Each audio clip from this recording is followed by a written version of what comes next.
želim da vam se zahvalim svima što ste danas došli da me podržite.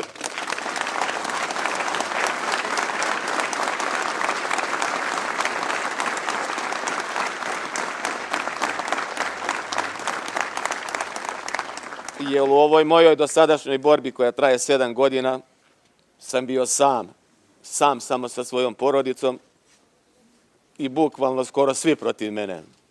Celo mesto, sve kolege, cela fabrika. Preživljavali smo Golgotu, ali Bog nas je sačuvao. Došli smo dokle smo došli i nadam se i verujem uz podršku dobrih ljudi, studenata i svih vas da ću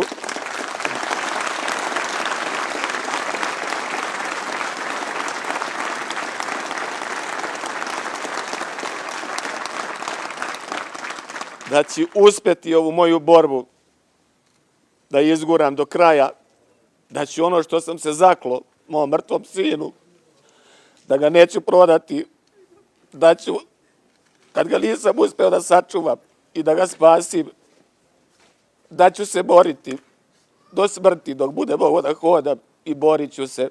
Još jednom da vam se zahvalim, da vas pozdravim sve vas ljubim i hvala vam puno.